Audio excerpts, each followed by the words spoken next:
welcome back to the long-awaited third episode of Season 2 of the Culture Books podcast. My name is John. I'm joined by Sheridan. Hi! And we are doing Chapter 3 of The Player of Games by Ian M. Banks, Machina x Machina. And I just want to briefly note, it has been a little while between drinks. In our defense, we have moved house. And a few other things, and it's a huge chapter, which didn't help. But we are back, and hopefully now that the book-sized chapters are behind us, we'll be able to get into a more regular publishing schedule. Sheridan, how have you been? I'm really enjoying doing this podcast from our brand new media room in our new place. The podcasting dollars have rolled in. Just roll into the point. They just to be clear, they haven't. We have actual jobs. Yeah. So not that podcasting's not a job. And we have a media room. Okay, so let's talk about what happens. Well, what are we doing at this stage of the podcast, and it's been so long? So you are going to summarise what has happened in the story thus far in 30 seconds. Okay. And 3, 2, 1, go. So the culture is a giant collection of super intelligent artificial intelligences that keep a lot of pet humans, trillions of pet humans across the galaxy. And they found an empire that they don't like the look of in the next door galaxy to ours, the Magellanic Cloud. And they are going to take it down by destroying the game that this rival culture treats as their religion. Boom. Oh, that was impressive. Very impressive. Mm-hmm. That's a really broad overview, obviously. But I think that works. So, Sheridan, now in 30 seconds, summarise the book. The chapter. Yeah, well, it's a book. It literally could be a novella. Could, yeah. Yeah. Okay, so your time starts now. They're in between games, and they're on a fire planet where they play some other games, and people do weird things and fight, and lots of things comes out. And then they leave that planet and go to play the regular game, which has a lot of stuff about some sort of allegory, I think, and, Gerge's just landing drugs, and then the Emperor goes mad and kills everyone, and then...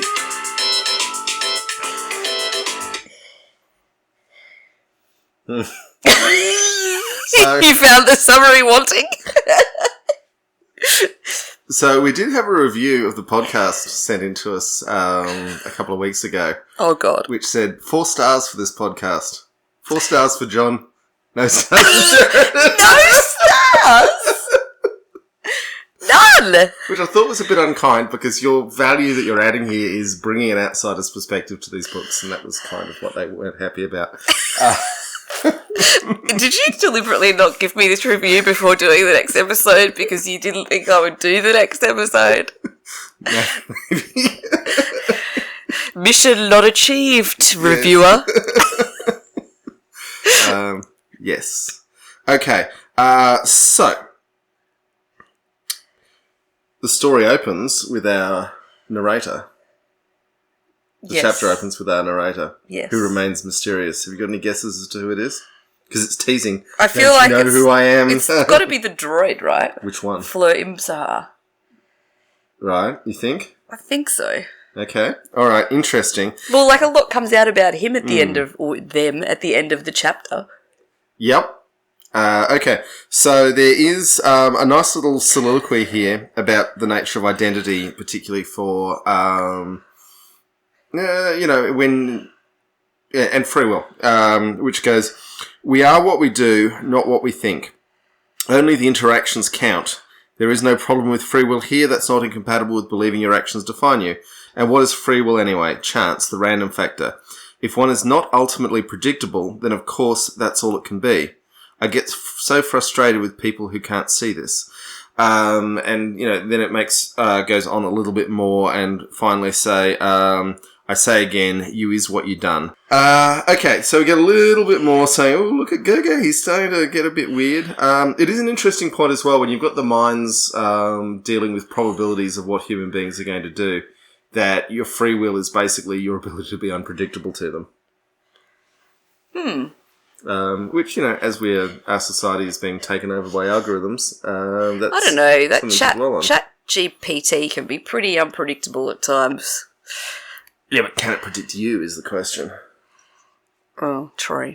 Probably. I don't know. It's doing a good job of writing my assignments at the moment. Ooh, okay, we put that in a recording. It's just helping. Mm-hmm.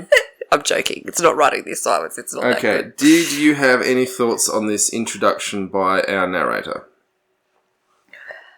Well, it was so long ago that I read it. You've clearly got thoughts. No. I had more thoughts on other bits of the book. Okay, all right, we will move on. So, it opens in the main story with the Imperial fleet trudging across 20 light years, and I think this is a very deliberate comparison to the speed with which Gerge, admittedly using all the resources of the culture, was transported from one arm of the galaxy across to a Magellanic cloud.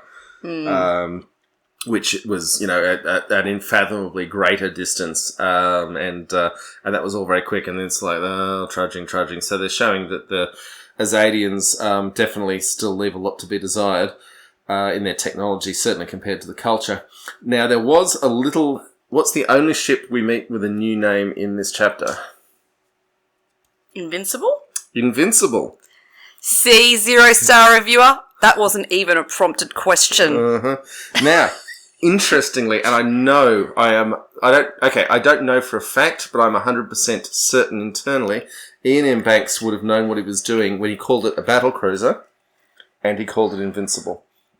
Because the British battlecruiser Invincible blew up at the Battle of Jutland and killed over 1,000 sailors when it did so, and it was quite the act of hubris to call your battlecruiser Invincible and for it to then blow up unexpectedly and kill everyone on board. Right. Okay.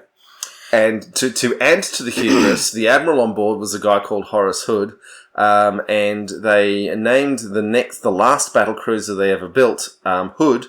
Now, it wasn't ostensibly named after him, but his wife did christen it.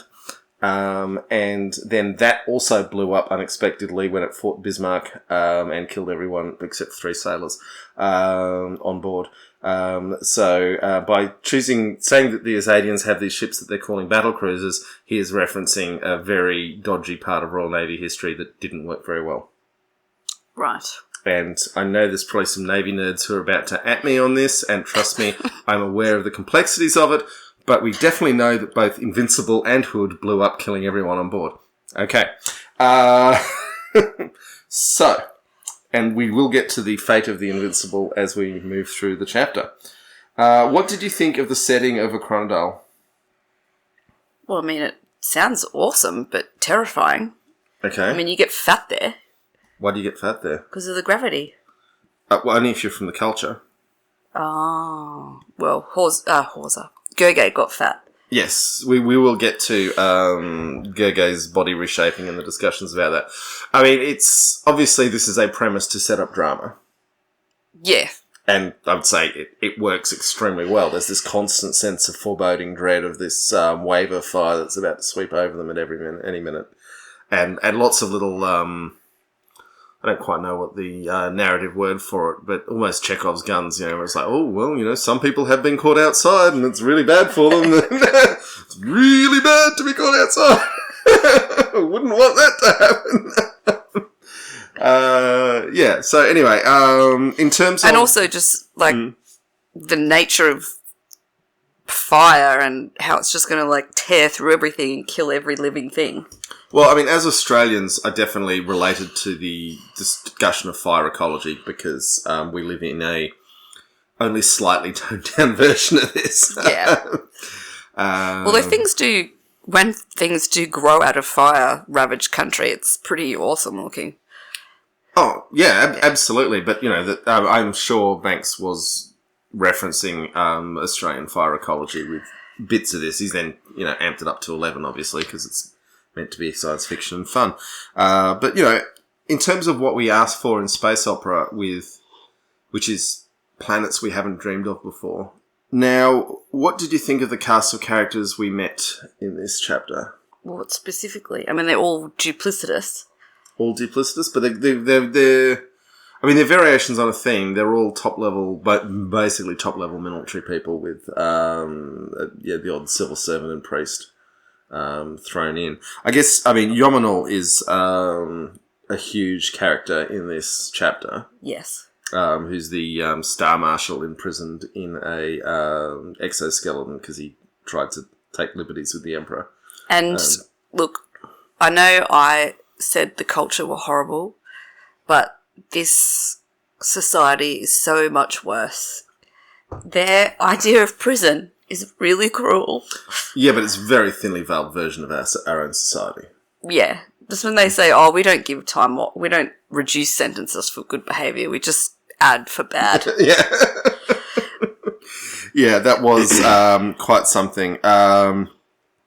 And I did like the line when they sort of were introduced to and Yomanal and explained how he was in this suit.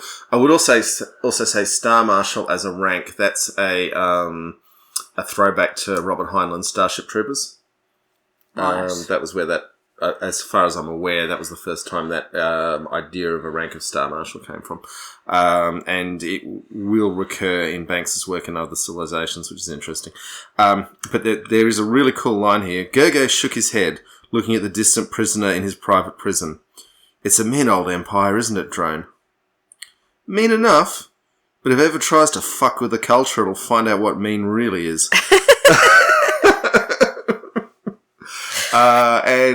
One of the things that makes Ian M. Banks's books great is the idea of the culture militant and that you can be the most right-on, caring, considerate, open society, taking in all views, ecologically sustainable, but if people want to mess with you, you are going to totally do a number on them. Yeah, what's that about, though? Because, there is a discussion that occurs much later in the book about pride. Mm-hmm. Or in the chapter, with Nikasa and Gerge. Yep. And he's basically like, you must be proud of your culture. And he's like, well, not really. Like, I just grew up, I just was born into it. Yeah, I didn't make it. Yeah. Yeah, so, what's motivating them to retaliate against other cultures that try and harm them? Or in this case, Azad isn't harming them. Well, yeah, exactly. And it's in a different galaxy. It's just chilling.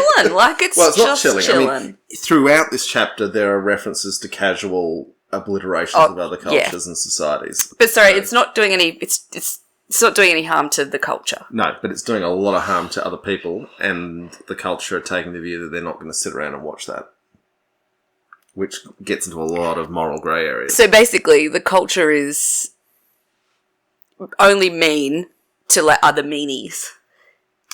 Yeah. So it's only mean from a sense of moral purpose. You're kind of getting to Popper's paradox of tolerance. I don't know what that is. That's philosophy, but yeah, okay. I'll Google it later. Sure. Maybe that 0-star reviewer can tell me what it is. We can come back to this. Sorry, 0-star reviewer, you're really going to cop it. I think you'll be okay with it, though. Okay. Now, they get to the planet and Gogo's like, oh my god, the gravity's so heavy. And he's like, I'm eating a lot of food and I'm really thickening up. What's going on? And then the drone's like, dude.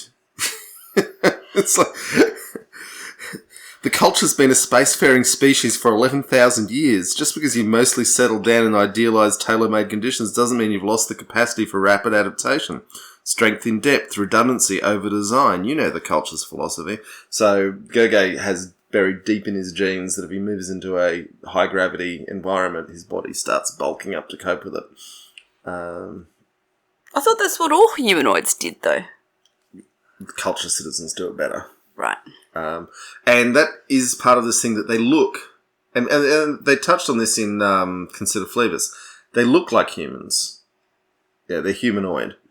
But deep inside, they've been radically engineered and are capable of quite terrifying things. Yeah, well, I mean, Horza's little drug binge during the game. Horza.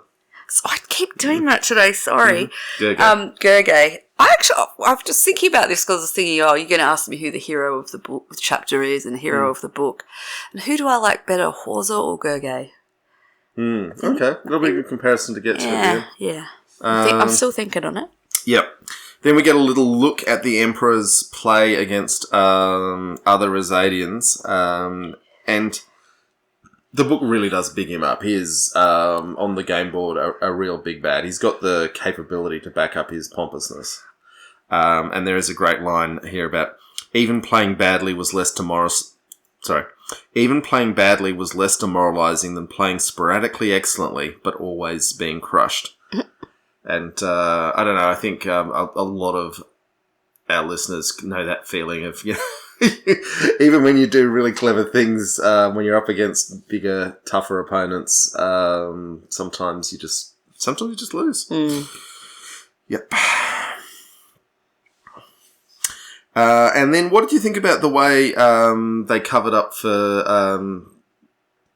so Gergay gets officially eliminated from the series as far as the rest of the Empire knows. Yes. And then they have to fake a series of games and get Gergay involved in faking the games to create this false narrative. And yeah, the line here, he recorded an interview with the Imperial News Service expressing his sorrow at being knocked out of the main series and saying how grateful he was for having had a chance to play the game of Azad. The experience of a lifetime. He was eternally in the debt of the Azadian people. His respect for the Emperor Regent's genius had increased immeasurably from its already high starting point. He looked forward to observing the rest of the games. He wished the Emperor, his empire, and all its people and subjects the very best for what would undoubtedly be a bright and prosperous future. I feel like some of the maths contestants have been through a similar sort of You're going to have to folly. explain that to our international audience. Oh, I think international people know about Married at First Sight. Okay. Well, if you don't, They probably don't call it maths, though. it's a bonkers Australian reality TV show that is... Well, it's like... Well, I mean... We did import it from Denmark, but we took it to... We've taken it to another level. Yeah. I think the Australian one went quite viral overseas. Yeah, I mean, if you watch Ellen DeGeneres and things. But yeah, okay. So, yes, maths... not where our listenership is from. Probably not. Or Survivor. I'm sure there's been, one of those fire-making contests that didn't work out quite well that a Survivor person had to fake for camera. Ooh, okay, that's an interesting idea. Because, I mean, one thing that is deeply disappointing to me in this is, the Empire of Azad is horrific, but it prattles on about having principles. Yeah. And then the minute it's inconvenient, all the principles and the sanctity of the game have gone out the window. And I think that's a really fair view of how powerful people treat these things. Yep. But it's nice to see it really explored and opened out here. It's just like, oh no, out the window. First sign of trouble. Yep. Gone. Yeah. And then a weird little introduction of a character, Lotenios Crow, who is presented as being a big bad and then just folds immediately. And he's, like, oh, this guy could have been the Emperor and he's the only one of the only 8 Azadians who knows about the culture. Oh, yeah. And then he plays terribly. And you might even wonder if that was deliberate.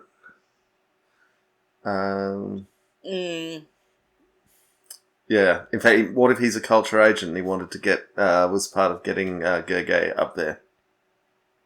Maybe. That almost makes more sense. The whole realisation in this chapter that they know way more about each other than they've been letting on is... It does unfold well. Yeah. Yeah. And this is the first hint, and then we'll get to the final game where it really, literally goes ballistic. But, yeah.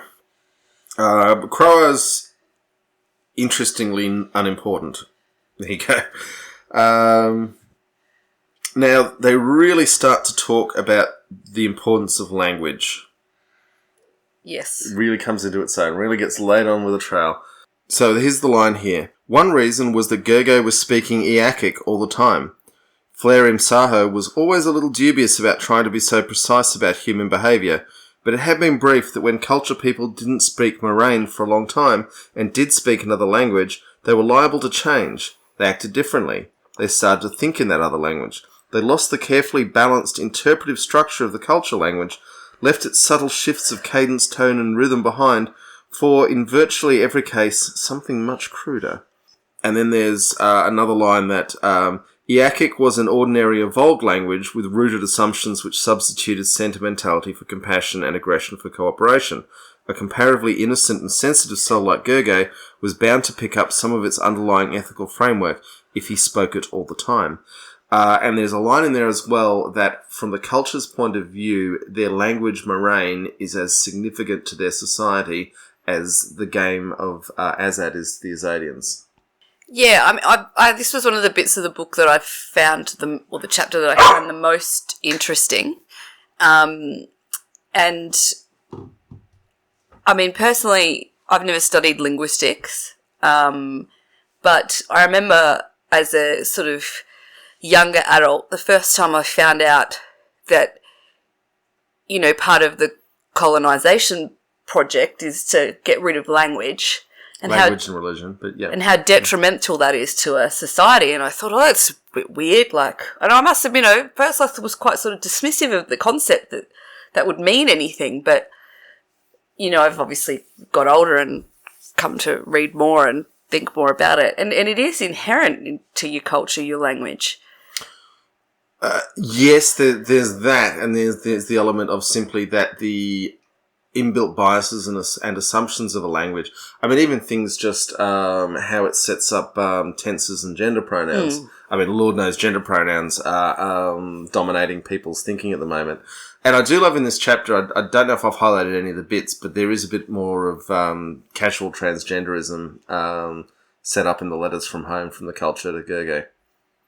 What do you mean by transgenderism? Oh, as in, by the way, Ye's initiated the change to become a man. Oh, sorry. I didn't know if you're sorry to say it's good or bad, because I do think actually the way that he does deal with gender is quite forward thinking. I mean, this very is sophisticated for the 1980s. I mean, this is great. Like, I mean, God, Andrew Bolt can't get his head around it now, let alone. It's 2023. Andrew Bolt was a very young man when this book was written. Yeah. But yeah, I mean, I don't know, maybe Ian M. Banks has studied linguistics, because I imagine to people that have studied linguistics, this concept of language and being inherited culture is not new. Oh, look, every writer thinks about language. No, I know every writer thinks about language, but this idea that it's almost personality shaping, because that's... Oh, it's absolutely personality shaping. Yeah. So, Gurgay does get this letter from home, which he finds really boring and uninteresting. I just find this... I mean, look... sorry, what's the drone's name? Flareem Saho. No, Flareem Saho's not the drone from home. Okay, yeah. The bit about the lifeless drone from home. I was going to read that bit out. Oh, yeah. Do you want to read it? But what's his name? The little drone that gave him the bracelet? No, hang on. Chambliss is the old drone. Yes, that's who I'm thinking of. Okay, right. Oh, so you're talking about a different letter from home? No, I'm talking about a different drone. The one that's the dead body's been sent to Chiark. Oh, sorry. He's in the letter from Chambliss. Yes. Right. I mean, he does sort of think the letter from Chambliss is boring. He does, but there is this very significant little note. Our little friend, but quite lifeless. I've scanned it, and I had sent down its bugging team to take a look too. It's dead, just a casing with no mind, like an intact human body with the brain neatly scooped out. There's a small cavity in the centre where its mind must have been. Which is kind of sad. I mean, it was a horrible drone. Literally held Gurgay down in the rain to make him think he was going to drown. It waterboarded him. But it did also create, a lot of the drive to get Gurgay heading intergalactic. So true. Yeah. Now, what did you think of Traff, the young thruster colonel of Azad? Sheridan's looking at me blankly. So, Traff was the one who had found himself in a situation where, as part of the whole Azadian thing of conquering and subjugating other species, He needed to get a city to surrender quickly, and they said, "We will only surrender if you promise not to harm our library," which apparently this library was famous throughout the galaxy as a truly great library. He'd said he wouldn't delete any part of their library, but what he did was just reorder and reshuffle it, so all the words and all the colours sat side by side, and then just silly series of the's and colour scales. So he hadn't deleted any part of their library, but he'd completely made it useless. So like basically putting the Dewey Decimal System in order or something, like in number order, which would mess your whole system. Yeah. Yeah, anyway, so an act of incredible vandalism, and of course, as imperialists do, they're like, oh, what a funny wheeze! And also, anyone who's ever worked in a public sector or even a corporate organisation that has a library where they fire the librarian, and that librarian tells you on the way out, you're not going to be able to handle this because you're going to put all the books in the wrong order and it's going to become useless. And lo and behold, 5 years later, that does happen, and then they get rid of the library. Mm.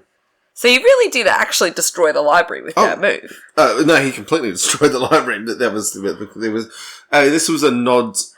There's a lot of nods in this chapter to all the awful things imperialists do. Real life imperialists do, but the Azadians are the ciphers for it. And describing the difference between Yominal and Traff. This is when they're in the three-way game with Gerge. Oh, yeah. Their attitude to the Emperor was different. Yominal took a cool, practical view of the throne, while Traff was utterly loyal to Nicasaur himself rather than the position he held. Each detested the beliefs of the other.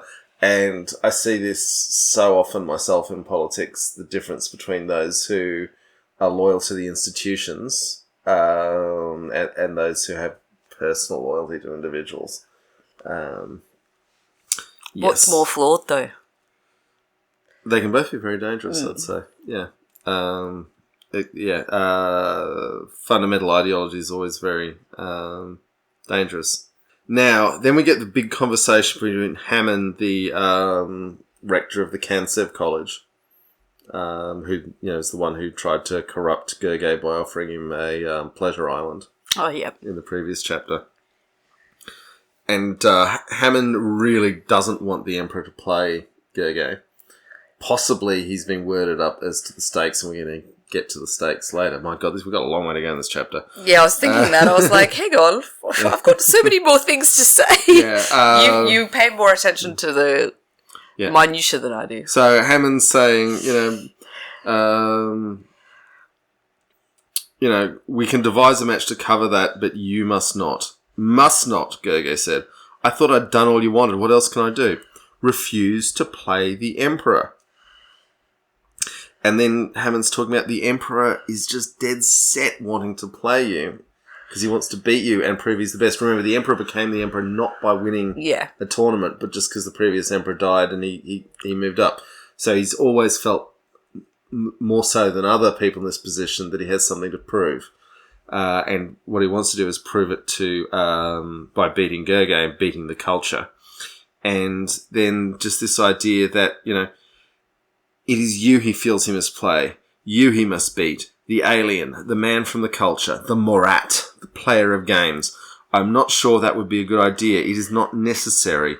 You will lose anyway, I feel certain. But, as I say, obsessions disturb me. It would be best for all concerned if you let it be known as soon as possible you will retire after this game. And I've got to say, in terms of punctuation in a sentence, you will lose anyway, comma, I feel certain, comma, but, ellipsis, as I say, semicolon, obsessions disturb me. That is a masterpiece of a heavily punctuated sentence. He's a good writer, I'll give him that. But, I mean, there's a lot of punctuation to put in one sentence and for it still to be readable. Maybe he knows that Gerge's actually a really good player, though. Well, I mean, Hammond's got a lot going on in this chapter, as we're going to get to. I think Hammond knows what the stakes are going to be. Gerge doesn't, and is trying to buffalo Gerge out early to avoid things coming to a head. Mm. Yes, and then we come to the hunt. The hunt was very interesting on a number of levels. Because literally we were watching Succession, and I think, because we're in a weird situation where we're trying to rewatch the old episodes and watch the new episodes as they come out, which is extremely confusing. Yes. But we were at an episode where there was literally a hunt just like this going on, where they were all up in little towers and they were driving, in this case it was wild pigs. And they're on a rich estate, like they're on their rich planet, Mm-hmm. or, the planet where the rich people go. And look, I know for a fact Ian M. Banks was very much anti-hunt, as in, like fox hunting in the UK. Okay, that's interesting because we don't have that same culture broad culture in Australia of hunting. We don't have the institutional fabric of country There is life. definitely hunting, but... There is. It's rich people don't make a point of letting other people know they do it. In fact, I would actually say in Australia, the more likely person to hunt is... More lower class? Yes. Yeah. And they're doing it because they want the meat to eat. Or just they're bored.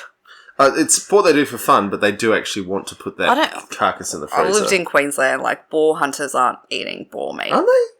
No, it's full of, really... Parasites and stuff? Yeah. Yeah, I thought they just cooked it really well. No. Okay, but so we have this disgusting, and it's written just drenched in the blood and suffering of sport hunting. Yes. And does a very good job of just making you loathe everyone involved. And I mean, I love Gergay trying to be like, well, I've shot guns. He'd never used a projectile gun, but there had been that day years ago with Yay in the desert, which was the opening of the book. And then the drone. Bet you've never shot anything live before. Well, he doesn't want to. I'm going to get to a really interesting contrast I only got on today's reread of this chapter. I've probably read this chapter 6 times now. How fast can you read? Really fast. So, did you reread this whole chapter today? Yeah. Okay, this is why this podcast is taking a really long time. You needed to hook yourself up with a faster reader. That definitely deserves 0 stars. My reading speed is a 0-star reading speed. Okay.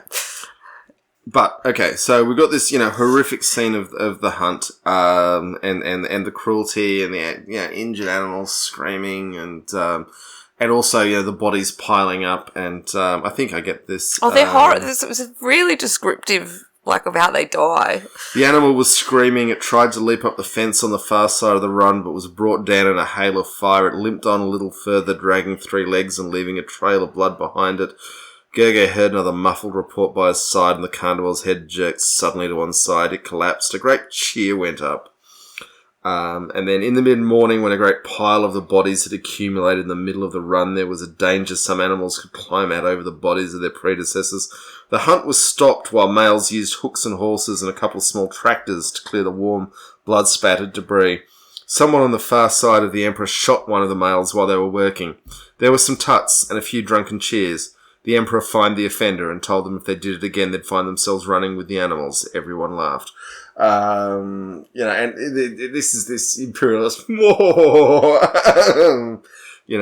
which is still with us, and Banks has certainly depicted in a way that makes us really hate it, which I appreciated.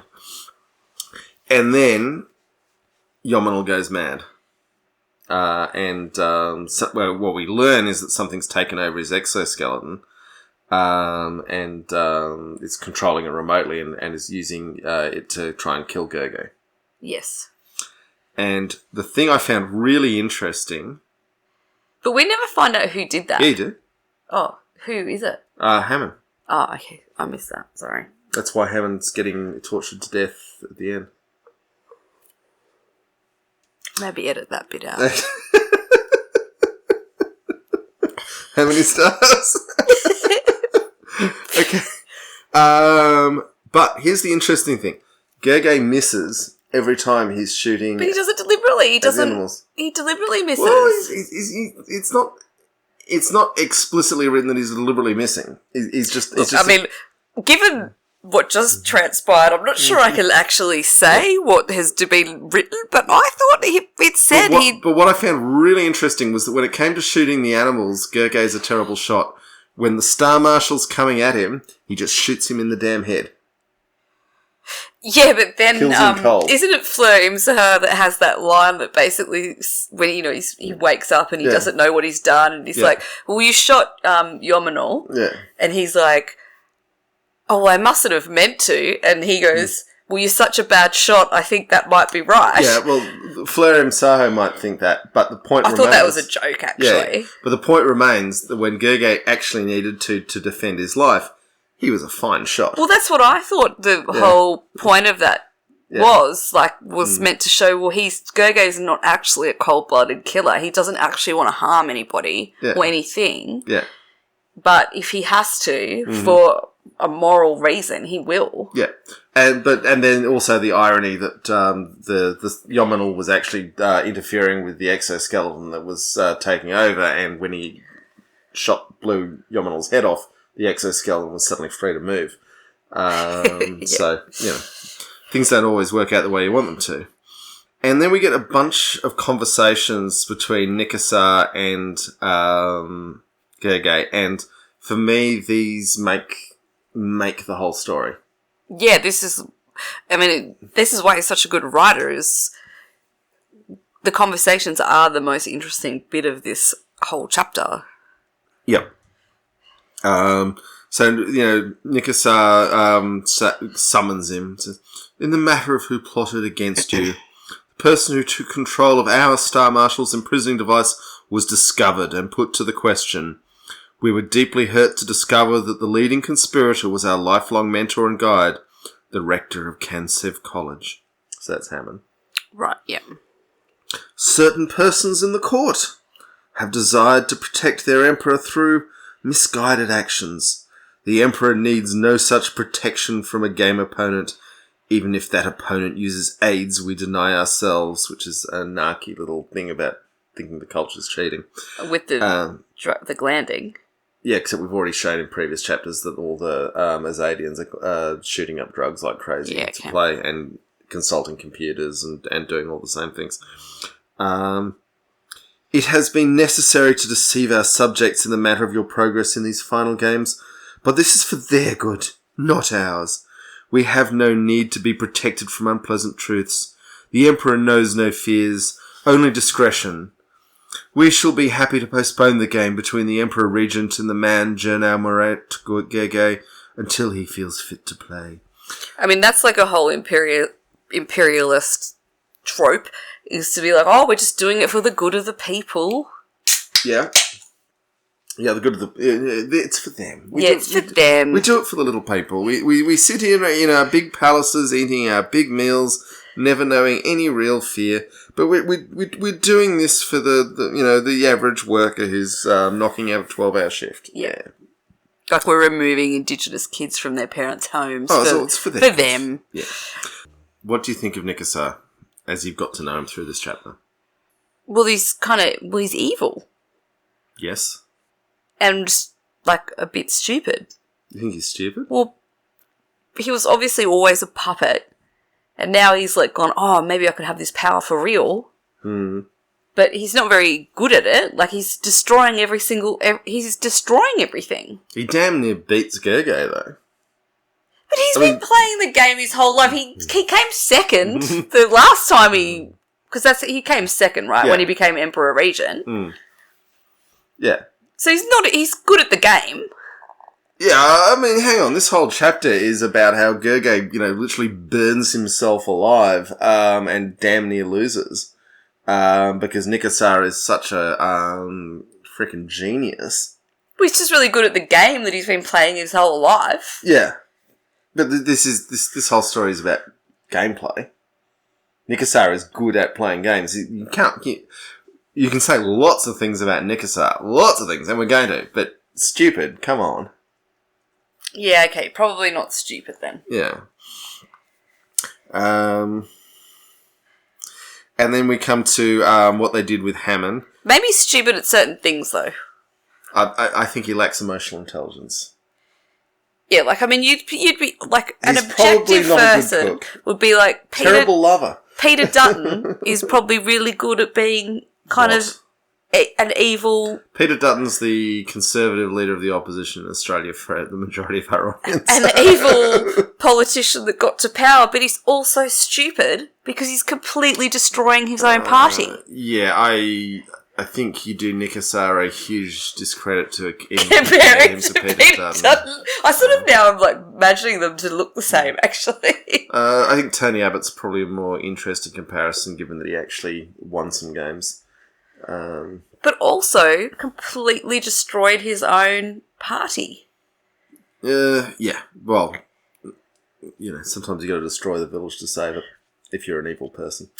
Okay, so then we get to Hammond. You mean they tortured him? Only a little. He's old, and they had to keep him alive for whatever punishment the Emperor decided on. The Apex Exo Controller and some other henchmen have been impaled. So impaled means have a spike driven through their bodies and left to die. I know what impaled means. Well, I'm talking to the audience, Sheridan. Jesus. I just got a bit sensitive about the whole stupid thing. No, they didn't say you were stupid. Okay. The plea bargaining cronies getting caged in the forest to await the incandescence. So left in a cage to burn alive. And Hammond's been deprived of age drugs. He'll be dead in 40 or 50 days. And then we get the picture of Hammond almost, Methuselah-like, becoming more and more, wrinkled and shriveled as the story goes on. What's Methuselah mean? Methuselah? Yeah, I feel like that's, if you're going to, be a dictionary for people, I feel like that one. I would have, long pressed on the Kindle book, to see the definition come up. It's literary reference. It's the idea that if you don't die, in Greek mythology, people, which isn't Methuselah because he's in the Old Testament, I believe. But yeah, this idea that you wish the gods for eternal life, and they say we'll grant you eternal life, but you get older and older and older till you end up, this tiny little shriveled insect. Like the Death Becomes Her movie. Yeah, or Doctor Who with David Tennant. Too nerdy, but yeah, I think our audience is okay. Then Gergo saying, Hammond, I didn't think he was that frightened of me. And the drone saying, well, he's old. They have funny ideas sometimes. And then you're getting to, as it's all coming out, the course of the Empire was set, and with very little change from the previous bearing. Nick Assar would continue with his present policies. The premises of the various winners indicated little discontent or new thinking. The courtiers and officials would therefore breathe easily again, knowing nothing would alter too much, and their positions were as secure as they'd ever be. So instead of the usual tension surrounding the final game, there was an atmosphere more like that of an exhibition match. Only the two contestants were treating it as a real contest. And we get this all throughout, certainly the Western world, all the time. So, we're having an election, everything's up for grabs, and it's, no, everything's just going to keep going the way it's always gone. Pretty much. Yeah, because the whole system is geared up to continue the power and privilege of the people who hold it. And even when you do get something good, like the NDIS, which is the National Disability Insurance Scheme, which was meant to fund all people in Australia who have disabilities and to, give them equipment and services and whatever, that got bought in. It was revolutionary. And then it just, continually is eroded by government after government until it's to the point where it's pretty crap. Okay, all right. I have thoughts on that, but that is well outside the scope of this podcast. So let's move on. Gerge's starting to play Nick Assar. Nick Assar played cautiously most of the time. Then suddenly he'd strike out with some brilliant flowing series of moves that looked at first as though they'd been made by some gifted madman before revealing themselves as the masterstrokes they were. Perfect answers to the impossible questions they themselves posed. But you think he's dumb.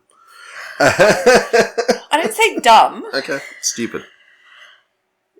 Yeah. Yeah, okay. Well, I just feel like he's just hell-bent on his own power and he doesn't. He wants power at all costs. It reminded me describing this as perfect answers to the impossible questions they themselves posed.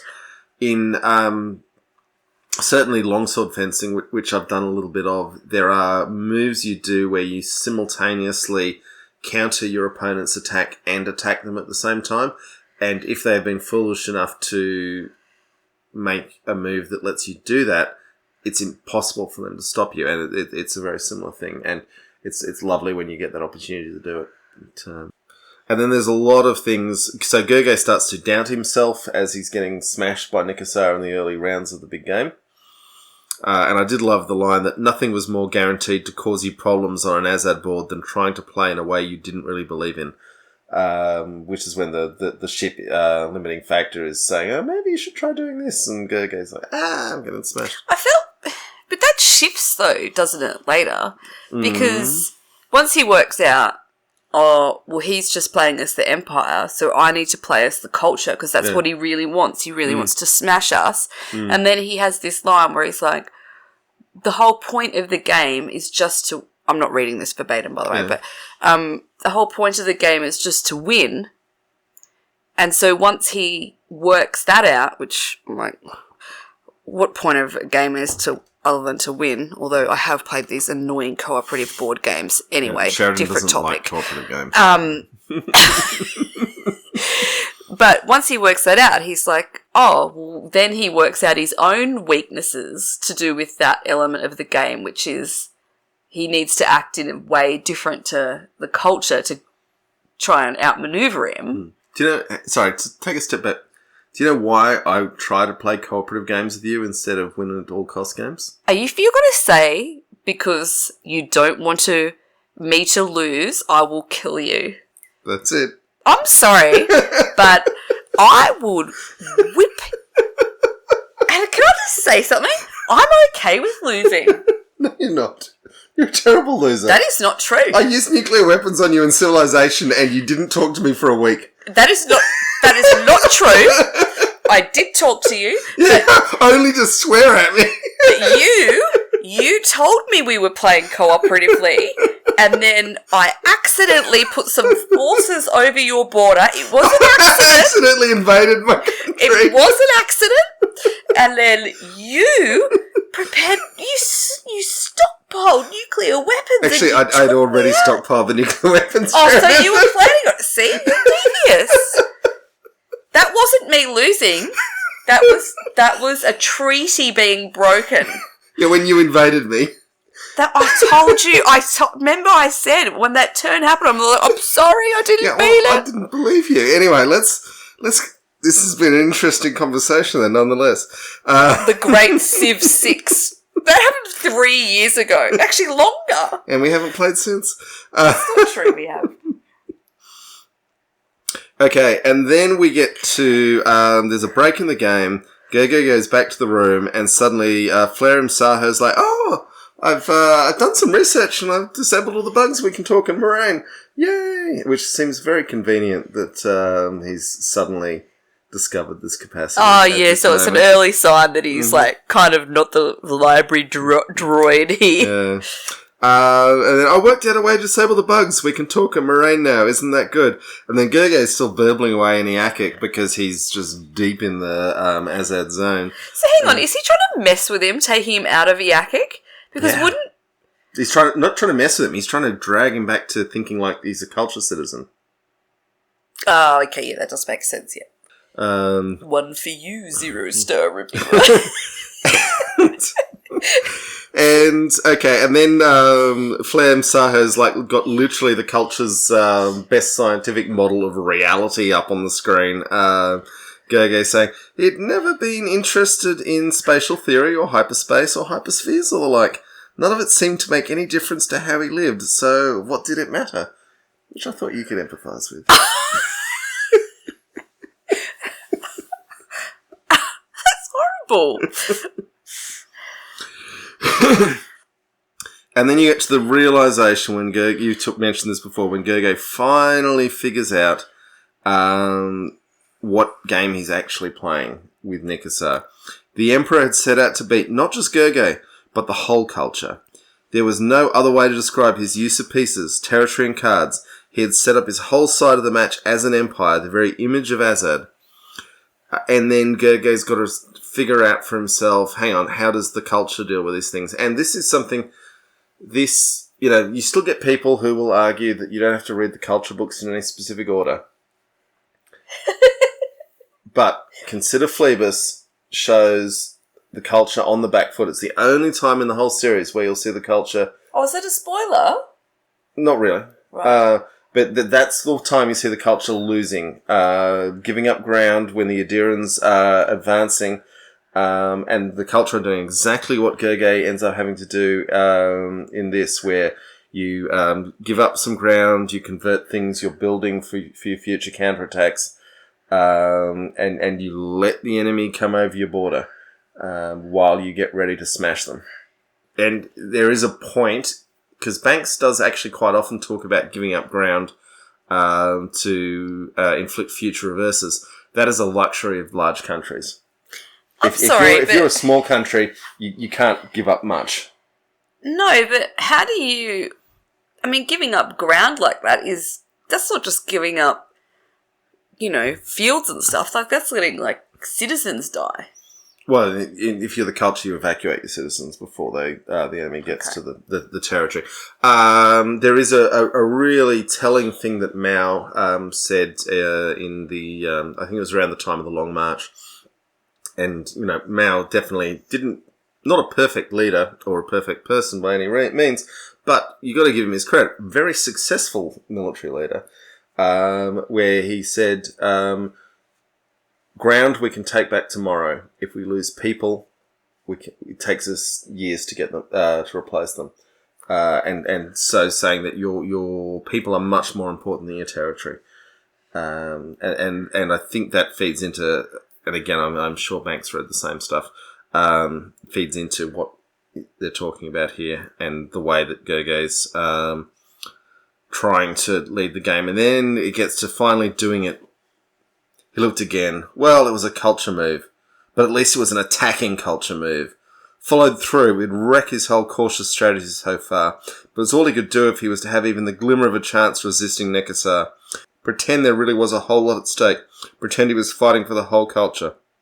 Set out to win, regardless no matter. At least he had found a way to play, finally. He gradually remodeled his whole game plan to reflect the ethos of the culture militant, trashing and abandoning whole areas of the board where the switch would not work, pulling back and regrouping and restructuring where it would, sacrificing where necessary, razing and scorching the ground where he had to. He didn't try to mimic Nekasar's crude but devastating attack, escape, return, invade strategy, but made his position and his pieces in the image of a power that could eventually cope with such bludgeoning. If not now, then later, when it was ready. Can I just ask, posit maybe I don't know if it's a jump the shark moment. But Gurgay's not a culture military strategist. No. So how does he, to expertly deploy this move in the game, he's not really got that knowledge. No, but he is a lifelong culture game player, and the culture games would be informed by their military thinking. Okay. Literally, game designers get invited to military conferences all over the world. 0-star reviewers, sitting there, yeah. And then we get into how Gurgay's eating himself alive with all the drugs he's pushing into his body to keep playing. I mean, he sounds like he is having a wild time. He had lost control of his own drug glands. The mix of chemicals in the bloodstream had taken over, and his brain felt saturated with the one encompassing idea, like a fever: win, dominate, control. A set of angles defining one desire, the single absolute determination. Did you enjoy, on a Ted Lasso level, the gameplay through this? I've found this quite funny during the whole book, is that you have no idea what's going on. When they're like, oh, we're at the board of beginning and whatever it is, you're like, this means nothing. It's not explained to you. You don't know. But that's what makes him such a good writer, and I guess that's what makes the Ted Lasso writers good as well, is that you care about soccer games even though you've never cared about soccer. And they have clearly written that script for people who've never watched soccer. Yeah. Because they need those people just as much as the ones that have played soccer. In fact, I know a whole bunch of soccer fans who I keep having to say, you need to watch Ted Lasso, and they're like, I've never heard of this thing. And then when they start watching, they're like, oh my God, thank you so much. It's really funny. There's a look. Particularly a colleague I had at work who's of Nigerian ancestry. and his son's actually in the process of becoming a professional soccer player. I was like, Chris. Oh, wow. I was like, Chris, have you watched this? And he's like, no. I'm like, Get on that. please watch it. And no, he was like, oh my God, thank you so much. I mean, I hate to be sort of gendered, but if you're a dude and you watch soccer and your wife doesn't, get her probably on get her watching Ted Lasso, because I do not watch soccer, and I have said a few times while watching this show, I want to follow a team. I'd actually be interested in watching a game of soccer. Yeah. I haven't done that. So, but we're talking about the process of describing a game for people who don't play the game and still making it entertaining, which is what we get through this. Now, there was a fun little conversation with the drone in another one of these breaks where Gergely is still going a bit native with the Azadians. It's like, isn't this a fine old castle drone? They know how to build castles, don't they? And the drone's like, I suppose they do, but this castle wasn't built by the Empire. They took it off another humanoid species. And that sort of gets to the heart of everything that's crappy about the Azadian Empire and our own. It appropriates other cultures that did more interesting things. The drone is getting increasingly worried about Gergely's physical and mental state. The line here, had it been up to Flair Msaho, he would have stopped the man playing there and then. But it had its orders, it had a part to play, and it had played it. All it could do now was wait and see what happened. Well, he does that. Then you get this line of Gergely's, it goes on until it ends, Gergely thought to himself one day. This game is like 30, 40 days long. I mean, it's been an orchestra of a game, or a symphony of a game. Wagnerian ring cycle of a game, if you will. And at the same time as the banality of the thought struck him, he saw that it was over. The climax had been reached. It was done. Destroyed. Could be no more. It was not finished, but it was over. A terrible sadness swamped him, took hold of him like a piece, and made him sway and nearly fall, so that he had to walk to his stool seat and pull himself onto it like an old man. Well, I mean, it's just so anticlimactical for him, though, isn't it? Well, I mean, but that's the nature of these games. You know, it had gone on and on and on, and then suddenly it's like, oh, I think I've won. But no one else can see it. Even the culture ship at this point doesn't see it. The drone doesn't see it. None of the Azadians see it. Gergely's the only one with the mastery of the game to see it. But that's so weird, though. That's why I mean, like, it's so strangely... It seems such like a downer for him, but, like, shouldn't he be happy? Well, no, because he was enjoying the game so much. He's never going to have another game this good in his life, and he knows it. I mean, there's some online trading card games that I play, Elder Scrolls Legends, if anyone's interested. And every now and then, like maybe every 6 months, you'll get a game that goes for half an hour. Normally they're over like in 5-10 minutes. And I definitely know the same feeling of anticlimax. So I'm like, I've got this one now. They can't come back from this. Yeah, and obviously for chess players, there's something similar. Chess sort of permeates everything we talk about in this. Although I actually heard a chess correspondent talking the other day that your average dishwasher has a computer in it that can beat every human being on Earth at chess. That's just by the size of the chips in the dishwasher. It hasn't been programmed to do that. No, it hasn't, but you could program a dishwasher. Yeah, but that's... And it would beat every chess grandmaster on Earth. But that's like saying you can program it or teach a child to do X. Yeah, well, you cannot teach a child to beat a dishwasher. Well, at washing dishes, maybe. No, at playing chess. Yeah, but the dishwasher doesn't actually know how to play chess. Yeah, but you can teach it. You can teach the dishwasher. Yeah, but you can teach the kid how to wash dishes. Yeah, but you can't teach the kid to play a better game of chess than you can teach the dishwasher to play. Yeah, I get it, but... Anyway, then we get what I found to be a really profound little line. Empires had fallen to barbarians before, and no doubt would again. Gergely knew all this from his childhood. Cultured children were taught such things. The barbarians invade and are taken over. Not always. Some empires dissolve and cease, but many absorb, many take the barbarians in and end up conquering them. They make them live like the people they set out to take over. The architecture of the system channels them, beguiles them, seduces them, transforms them, demanding from them what they could not before have given, but slowly grow to offer. The empire survives, the barbarians survive, but the empire is no more, and the barbarians are nowhere to be found. The culture had become the empire the barbarians. Nikasar looked triumphant, pieces everywhere, adapting and taking the changing and moving in for the kill. But it would be their own death change. They could not survive as they were. Wasn't that obvious? They would become Gurgays, or neutrals, their rebirth his to deliver. Over. What do you think of that? Well, I read it to you. You're here to provide the reaction colour.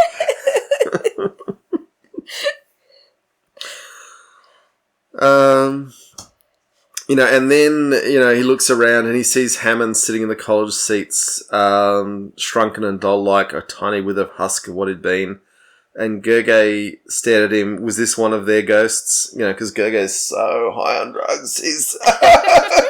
You real? I don't know. Shall we pause for a moment to do the beer review? Whiskey review. Whiskey review. Yes. So, what have we got here, Sheridan? We have a whiskey called Writer's Tears, Ooh. which I thought was fitting.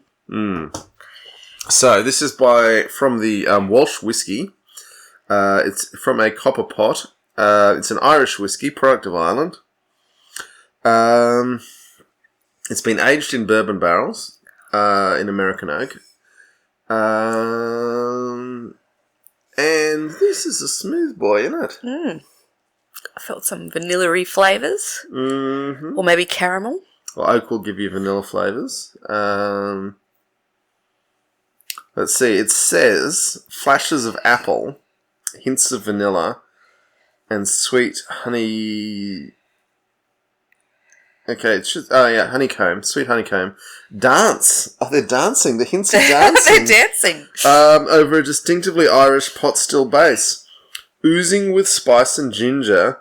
I'm not feeling any ginger myself. Alongside background notes of toasted oak, fading to a long, elegant finish with subtle notes of milk, chocolate, and almonds. I think the almonds there. Okay, it's interesting you're feeling that. I don't know how much this costs. Sorry, I had a birthday party and someone gave this to me. It looks expensive. It looks the real deal. It's got a little tier because it's Writer's Tears. As we've said, there's a tier built into the bottle.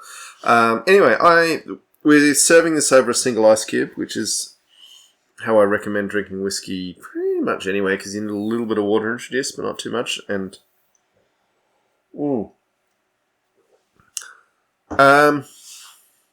look, if someone had it going, I would definitely order one. If I was at an open bar and it was there, Yeah, same. give it a go. So it gets the Culture Books podcast seal of approval. Writer's Tears by the Walsh Whiskey.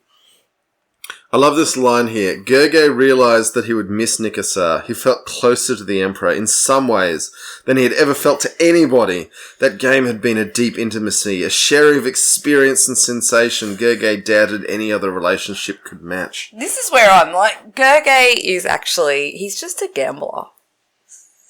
Well, he's a game player. He's a gambler. That's what gamblers are like. They literally call it gaming.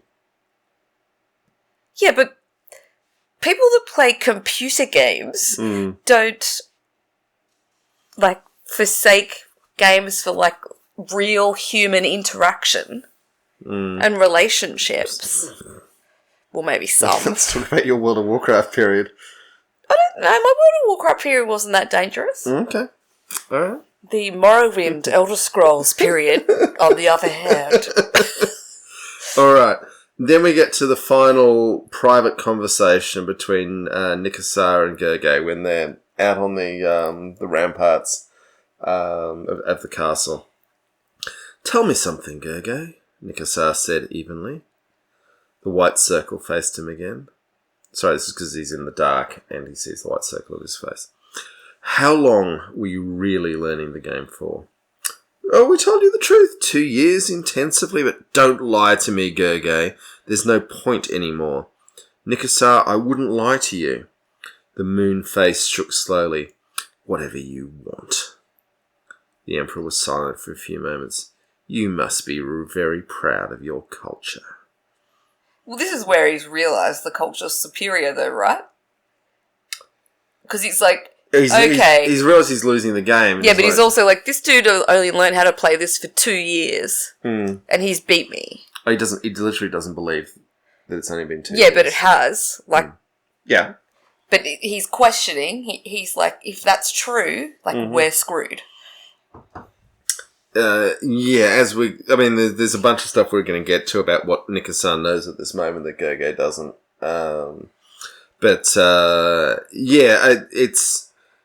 There's so much that goes on in this conversation. Let's do some more. You disgust me, Morat Gerge, Nikasaur said to the red glow in the west as the fire approaches.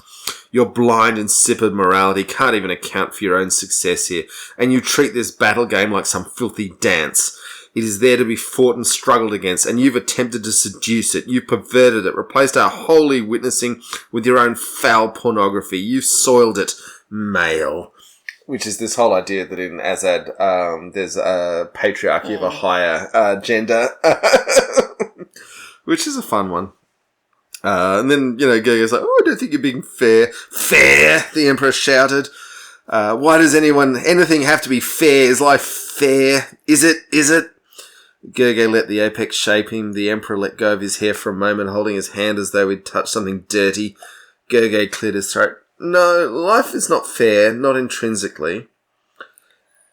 Then Gerge saying, it's something we can try to make it, though. A goal we can aim for. You can choose to do so or not. We have. I'm sorry you find us so repulsive for that. The American author John Scalzi, who I am 100% sure has been influenced by Ian M. Banks, has a big quote that's actually in the Civilization games, saying, Civilization uses quotes a lot. It's a cold, unfeeling universe that doesn't care about us, but that doesn't mean we need to make it any harder for each other.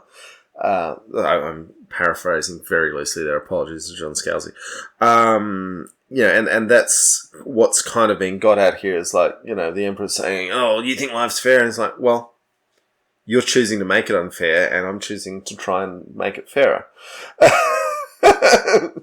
The word fair itself, and here we get to this whole meaning of language thing, is loaded with meaning of something that we should be aspiring to.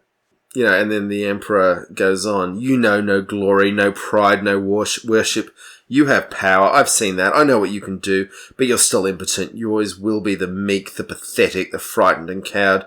They can only last so long, no matter how terrible and awesome the machines they crawl around within. In the end, you will fail, or your glittering machinery won't save you. The strong survive. That's what life teaches us, Gerge. That's what the game shows us. Struggle to prevail, fight to prove worth. These are no hollow phrases. They are truth. And everything built into this is the implicit belief that the Emperor's position comes solely from virtue, when the reality is it comes from luck and privilege. Yeah. And this is the thing that privileged people try and tell the rest of us, that, they have their position because they're better than us. And the reality is they just got luckier. And then you get a moment of introspection from Gerge. What anyway was he to say? That intelligence could surpass and excel the blind force of evolution with its emphasis on mutation, struggle and death? That conscious cooperation was more efficient than feral competition? That Azad could be so much more than a mere battle if it was used to articulate, to communicate, to define? He'd done all he could, said all that, and said it better than he ever could now. Talking about in the nature of the game. And what I kind of like here is that the Azadians are like, we have created this game and it is to do these things. But like all great art, it can be interpreted in different ways by different people. Or even great games can be played in ways that the designers never had any clue about.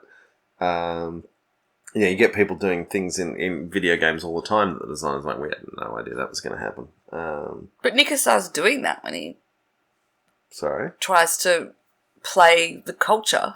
No, Nikasar's playing the Empire. Yeah, but he's trying to play against the culture. Yeah, but he's also saying this is the truest form of the game to be the Empire, and he's lost it to Gerge saying, well, I'm actually going to play as the culture.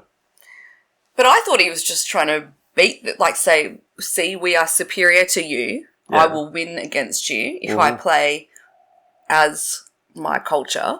Sorry. Yeah, don't use the C Yeah, word. I know, it's annoying. Mm-hmm. And he loses. Yes. So... Because Gerge's proved that the game can be played in a different way to the way that Nikasar thought it But could be played. Nikasar wants to play the culture. He wants to play Yeah, but against the culture. He didn't want to play the culture and lose. He wanted to play the culture and win. Yes, but that just means that it's not a better strategy. It's not that the game can't be played that way. Yeah, but okay. So Nikasar's belief system is that the game exists as a function of the Empire of Azad, and the only way it can be played, the only successful way it can be played, is as the Empire. And what Gerge has proven is that it can be played in a different way and more successfully. Yeah. Then the interesting question is that because Gerge is a better player, or is it because the culture's a better system? And then you've got the inbuilt biases of the game, which turns out whoever designed the game left it open, even though it's been taken up by these evil fascists. And so then everyone goes to sleep. There's the discussion that there's been an attempt on the Emperor's life, so he's sending soldiers all over the place, and that's a touch suspicious. And then Flareum is like, there's some equipment in this room that shouldn't be here. It's worryingly opaque to my senses, which it shouldn't be. And that guard's colonel's wired with an optic remote mic. And I do actually love the way it's described that the Emperor's there in the full Colonel-in-Chief of the Imperial Guards uniform, and Gerge representing the cultures just wearing a puffer jacket and a shirt and a pair of khakis. It's not quite described that way, but it seems very much hipster modern on Gerge versus medals and gold braid and aguilettes, and I like that. We had this impending doom, this sort of Damocles throughout the whole chapter about the fire coming over and what happens if you're caught unprotected. And it's like, the windows are open, why are they open? And the fire fronts move forward, someone lit the fire. And any thoughts on the progression of the chapter around here? Well, you definitely get a sense that something pretty full-on's about to happen. Were you surprised by how full-on it got? I think the problem with having this chapter not in chapters is there's multiple, moments of climax. There are many scenes in this chapter, yeah. And so when you're trying to read it all as one, standalone thing, which is what we do for these shows, it becomes a little bit hard to digest it all. Yes. But here we are, attempting it manfully. True. Or womanfully. Personally. Yeah, let's talk about what I think about it at the end, but... Okay. Alright, so, to sort of, because this has been going on a while, let's try and move things on. So, there's an impending sense of crisis. The Emperor's definitely acting funny. His guards are acting funny. Flareum Saho's noticed that there's what he thinks might be Hermondon. Maybe they reveal that a little later, but it's in this chapter. External technology that the Azadians have brought in. So then the Emperor just suddenly starts kicking the table over. And his guards start shooting people, and everyone's trying to run for the exits to get to the shelters, and the guards are shooting people, and things are pretty freaking bonkers at this point when the Emperor's just murdering his own court. It's a bit Game of Thrones. Yeah, very Red Wedding. Yeah. Although this was written first. Not that I'm saying this is a unique point in drama. I'm sure it's been done before in literature. Then things get a little complicated. Flareum Saho, you think he's dead. Yes. Okay, because he's whatever this weird technology has attacked him, and he's on fire, and there's metal leaking out of him, and he's making weird sounds and heading up to the ceiling, which reminds me a little bit of the end of Consider Phlebas. When the drone gets beaten up there. But then, somewhat like an avenging angel, Flareum Saho comes back seemingly much scarier than ever. uses a little knife missile to break the Emperor's sword in two. And then the Emperor tries to shoot Gergely with a las pistol. Now, what do you think happened here? Well, I was very confused. Right. But I worked out that Nikasa shoots himself thinking he's shooting Gergely. Due to Flareum Saho using a... there's Ian. Using a mirror field. I'll just get the dog in. And I would say, in terms of the writing, it is highly confusing because we have not met a mirror field before in any of these books. I agree, and I was confused. So, yes, it sort of becomes apparent a little bit in the aftermath that he's used a mirror field. The Emperor is dead, and then he basically puts Gergely on ice while the fire rages over. Gergely wakes up in the ruins of the palace. Yes. And then tell us how you absorb the aftermath.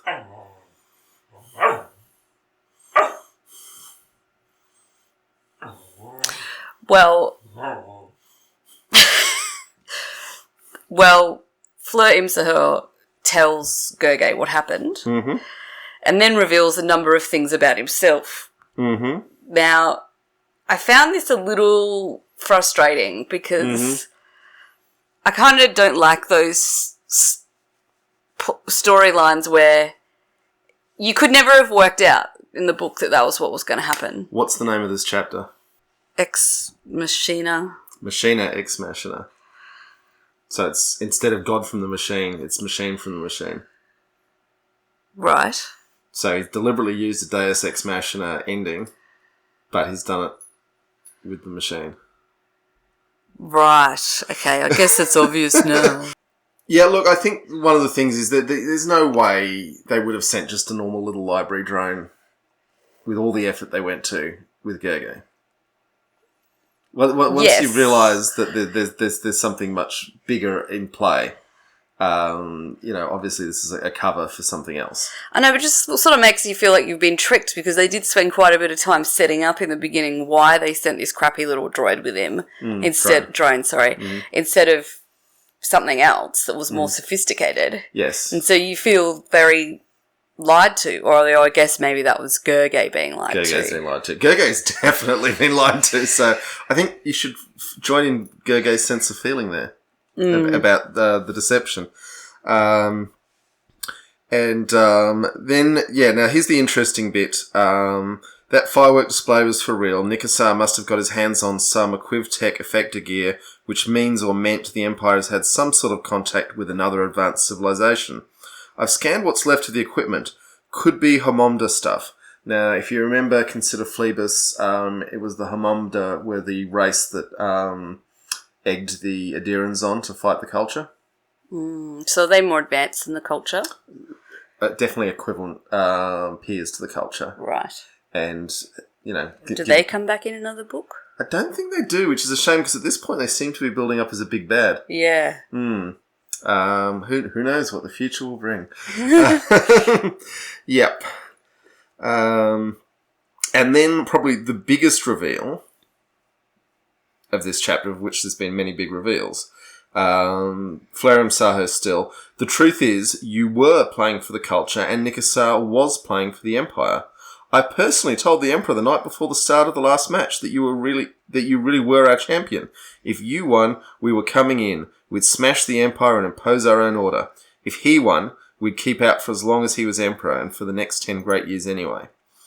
Now, I am kind of curious about this because the relationship of the Azadians to the drone throughout the book has been of stupid little machine. Why is it talking? So I'm somewhat confused as to how the drone managed to get a personal audience with the Emperor. Yeah. I just found like a whole lot of stuff in this didn't really make sense. And I mean, I can understand why the Emperor's like kind of peeved off because he's like, oh, great, so now I am actually playing for realsies, but Gergely, he doesn't think he is, so he can be much more chilled out. Like, maybe that's not fair. Well, the culture don't play fair. That's part of it. But why reveal that to the Emperor? Oh, so partly to make him crack. But which he definitely cracked. I but mean, if the culture's, he completely cracked it. Yeah, but if the culture's whole aim is to destroy the Empire through... No, the culture's whole aim is to destroy the oppressive aspects of the Empire. They don't want to kill the people. They don't want to take the planets. They just want the Empire to stop being such an evil place that does horrible things to its own people and every other people's around. But how does this stop that? Well, by breaking the game they're playing. But they don't break the game because the game doesn't play out. The game doesn't end. But the repercussions of these events are definitely going to be broadcast. I mean, the Emperor is dead. There's no one to replace him. There's a faked series of games for who's Wouldn't they just go back to whoever got? Well, doesn't Gurgay get Emperor Regent because he came second? Well, Gurgay should get. Well, in the game that everyone thinks happened, Gurgay.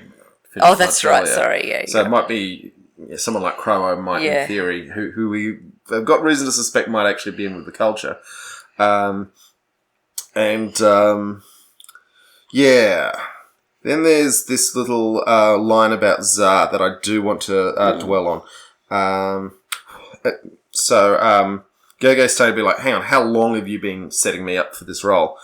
And the drone's saying you're thinking we shaped you somehow. Not so. If we did that sort of thing, we wouldn't need outsider mercenaries like Tsar to do the really dirty work. Tsar? Gurgay said. Not his real name. Not culture-born at all. Yes, he's what you'd call a mercenary. Just as well, too, or the secret police would have shot you outside that tent. And then there's a line about how Tsar had actually been, broken someone's neck in their whole business back on the capital city. He'll probably be leading a guerrilla army on Aya in a couple of days from now. So the idea that this louche alcoholic ambassador, making all these contacts in the criminal underworld...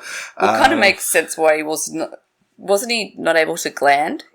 Well, he'd have the glands taken out. Yeah, but if he's not culture, he never had them. Well, they get put in when you join. So can you become a culture being? Yeah. Right. All you have to do is ask. Anyone can join. But the interesting thing with this, is in the next book, we're going to meet a character very similar to Tsar. And I read this and was like, hang on, is this actually that character? And I ended up going through the letters of the author, which was a level of scholarship I didn't think I would actually be engaging with. And Ian M. Banks has actually written in a letter that Tsar is not Zakalwi, for folks who are listening at home who know that name.